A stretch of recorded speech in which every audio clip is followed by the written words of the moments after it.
हमें हमारी हीरोइन का महल दिखा रहता है और वहाँ पर मौसम थोड़ा सा खराब हो रहा था और हमारी हीरोइन कमरे में बैठी हुई थी। वो बुक पढ़ते हुए सोचती है आज का दिन तो रेमंड स्पेंसर मेरा स्कॉट नाइट बनने वाला है, तो इससे अच्छा है मैं कमरे से बाहर ना निकलूं ताकि मुझे उसकी शक्ल ना देखनी पड़े।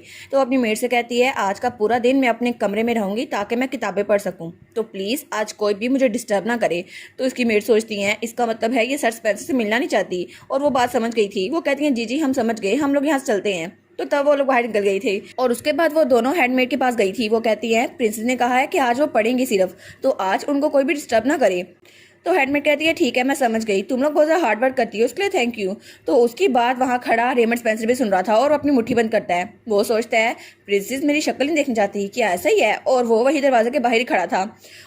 और तब हमारी हीरोइन वो बुक खत्म कर लेती है। वो सोचती है मैं तो बहुत ज़्यादा थक गई हूँ, आखिर आज का दिन मैं बाहर नहीं जा सकती क्योंकि मुझे उसकी शक्ल ही देखनी, और पूरे हफ्ते के दिन मैं तो नोबल वुमेन के साथ पार्टीज अटेंड करने में बिजी थी जो कि मैंने पहले ही एडवांस में सिलेक्ट कर ली थी ताकि मैं काइलो की रेपुटेशन इंक्रीज कर सकूँ। और मैं सच में कहूँ तो मैं सिर्फ काइलो की रेपुटेशन के लिए सब कुछ कर रही थी और वो तो सबको काइलो की तारीफें की जा रही थी।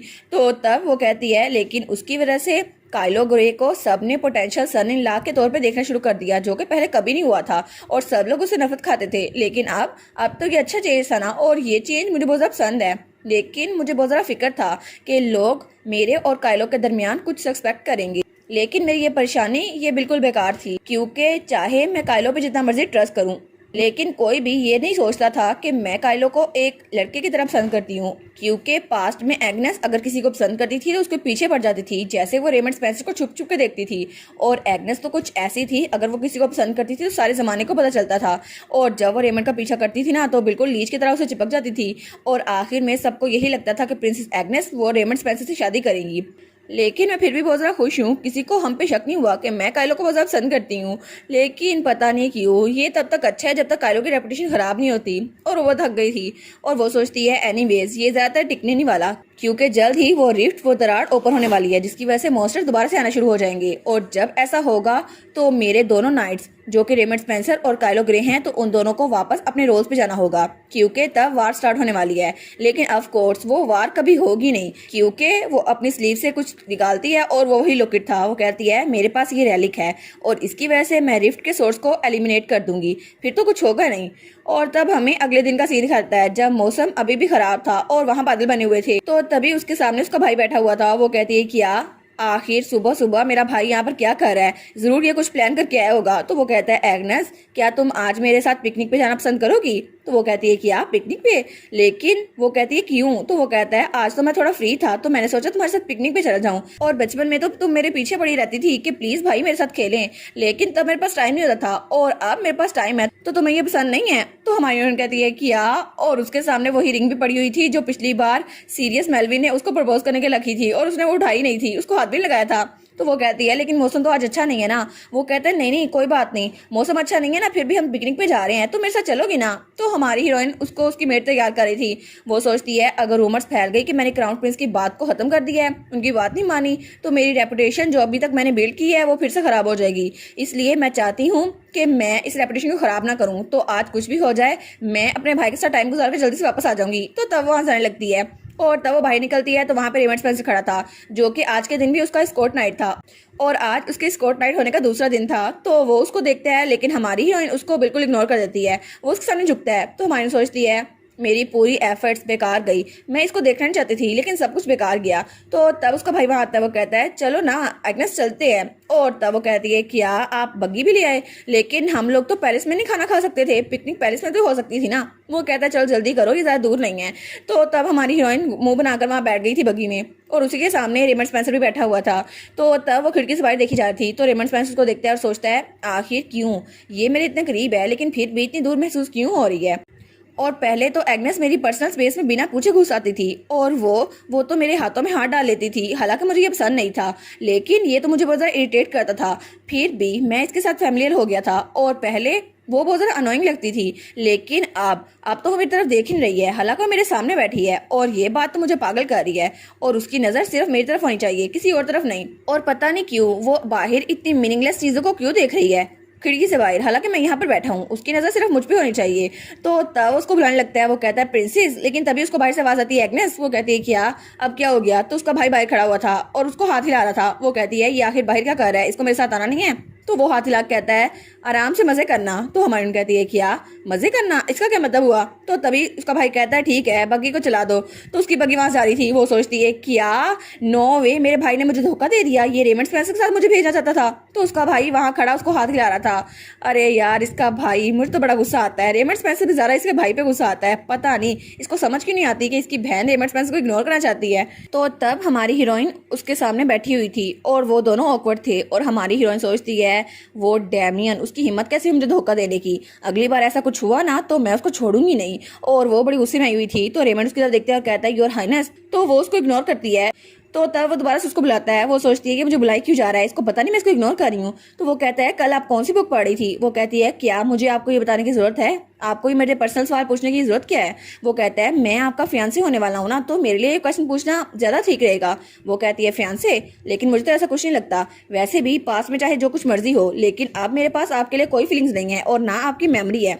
तो प्लीज इस सारी बात को खत्म करें और आई होप कि आप पास से जल्दी मूव ऑन हो जाएं। तो वो कहता है क्या? तो हमारी कहती है और मुझे लगता है आपको प्रेजेंट को रिकॉग्नाइज करना चाहिए, अभी मैं आपको पसंद नहीं करती और ये अच्छा होगा कि अगली बार आप मेरे फियांसे होने का नाटक ना करें और मुझसे गैर जरूरी सवाल ना पूछना। तो इसलिए इस एक्सप्रेशन से खुद को दूर रखना, ठीक है?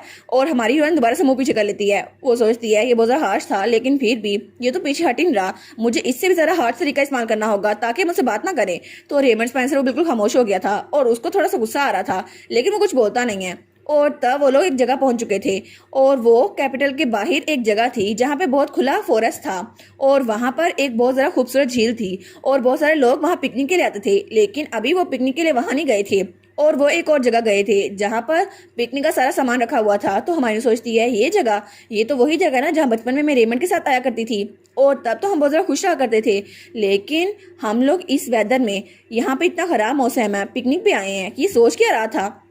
लेकिन तब वो सोचती है मुझे पता है इसकी इंटेंशंस क्या है, ये मुझे बचपन की याद दिलाना चाहता है। तो तब वो कहता है प्लीज़ आप प्लीज़ यहाँ पर आके बैठे हैं। तो हमारी हीरोइन वो उसको गुस्से से देखती है और जल्दी से जाकर वहाँ बैठ जाती है, बिल्कुल इग्नोर करके उसे। तो तब वो भी उसके पास थोड़ा सा दूर बैठ जाता है। वो कहता है क्या तुम्हें याद आया, हम बचपन में यहाँ आया करते थे? तो हमारी कहती है मुझे यहाँ आना याद है, लेकिन आपके साथ यहाँ आना याद नहीं है सर स्पेंसर। तो वो कहता है लेकिन जब आप छोटी थी ना तो आपको ये जगह बहुत ज़्यादा पसंद हुआ करती थी। तो तब हमारी हीरोइन बिल्कुल खामोश थी, वो कुछ बोलती नहीं है। तो रेमंड स्पेंसर कहता है क्या ये इसलिए था क्योंकि हमने रूमर सुनी थी कि फ्रॉग फेरी यहाँ पर आती है रेनी डेज में? अरे हाँ मुझे याद आया, उस दिन हम यहाँ पर आए थे। तो हमारी सोचती है वो मेमोरी तो मेरे दिमाग में अभी भी ताज़ा है क्योंकि उस दिन रेमंड स्पेंसर अचानक से मेरी तरफ कोल्ड हो गया, लेकिन बाद में मुझे पता चला कि उसकी मोम गुजर चुकी हैं। लेकिन उस दिन हम लोग रेनकोट पहनकर यहाँ इंतजार करते रहे कि फ्रॉग फेरी आएगी, लेकिन वो नहीं आई और बाद में हमने बहुत ज़्यादा खेला और हमने एंजॉय भी बहुत ज़्यादा किया। लेकिन जब वो घर वापस गया उसके बाद सिचुएशन बिल्कुल बदल गई। तो तब वो कहता है और उस दिन? तो हमारी कहती है क्या मुझे ये सब कुछ सुनने की जरूरत है, जो कुछ मैं भूल चुकी हूँ मुझे नहीं लगता मुझे ये सुनने की जरूरत है। तो रेमंड कुछ बोल नहीं पाता तो वो उठ के जाने लगती है। वो कहती है यहाँ बहुत ज़्यादा ठंड है और मैं इसको ज़्यादा झेल नहीं सकती, तो मैं वापस बग्गी में जा रही हूँ। और वो उठ के वहाँ जा रही थी तो रेमंड वहीं पे बैठा रह गया था और वो कुछ सोच रहा था। और तभी वो सोचता है थोड़ी देर पहले एग्नेस, उसने मेरी बात को इग्नोर किया जैसे उसने कुछ नोटिस कर लिया हो, तो इसका मतलब है कि एग्नेस वो मुझे भूली नहीं है ना? और उसको ये भी याद था कि मैं अपनी मॉम की बात करने वाला हूँ, इसलिए क्या सच में उसको रियलाइज हो गया था? तो मुझे लगता है कंक्लूजन सिर्फ ये है कि एग्नेस मुझे भूलने का सिर्फ प्रिटेंड कर रही है, वो असल में मुझे भूली नहीं है, वो सिर्फ ये प्रिटेंड कर रही है। लेकिन क्यों? वो सोचता है आखिर ऐसा है क्यों? क्या एग्नेस ने ये झूठ बोला क्योंकि इसके पीछे कोई वजह थी? लेकिन उसकी वजह हो क्या सकती है? शायद उसकी वजह ये हो कि वो चाहती है वो मुझे एक चांस दे ताकि मैं आज़ाद हो सकूं उससे और उसकी यादों से, ताकि मैं किसी और को पसंद कर सकूं। और वो यही चाहती है, वो मुझे एक चांस देना चाहती है। लेकिन मेरे लिए एक्सक्यूज काफ़ी होता कि वो मेरे बारे में भूल गई है, तो फिर मैं उसको भुलाकर अपनी ज़िंदगी शुरू कर सकता था। लेकिन एग्नेस वो अभी भी मुझे बहुत ज़्यादा पसंद करती है, इसलिए तो मेरे बारे में ये सब कुछ सोच रही है क्योंकि तुम पहले भी मुझे बहुत ज़्यादा पसंद किया करती थी एग्नेस, और एग्नेस मेरे बारे में बहुत ज़्यादा फिक्र करती है, इसलिए तो उसने ये सब कुछ प्रिटेंड किया है ना, क्योंकि वो मुझे अभी बहुत ज़्यादा पसंद करती है। लेकिन अगर मैंने एग्नेस को छोड़कर किसी और को चुना तो फिर मैं भी बिल्कुल डैड की तरह हो जाऊंगा जो मॉम को छोड़ के जा चुके थे और उन्होंने मॉम को इग्नोर किया उनकी पूरी लाइफ। और तब वो खड़ा होते हुए कहता है ठीक है, तो मुझे एग्नेस की फीलिंग्स को रिपे करना होगा, मैं उसको छोड़ के नहीं जा सकता क्योंकि एग्नेस मुझे बहुत ज़्यादा पसंद करती है ऑफ कोर्स। ओहो रेमंड स्पेंसर, खुशफहमी का कोई इलाज नहीं है और तुम्हारी खुशफहमी का तो बिल्कुल भी नहीं। कितना सेल्फ ऑब्सेस्ड मैन है ना ये।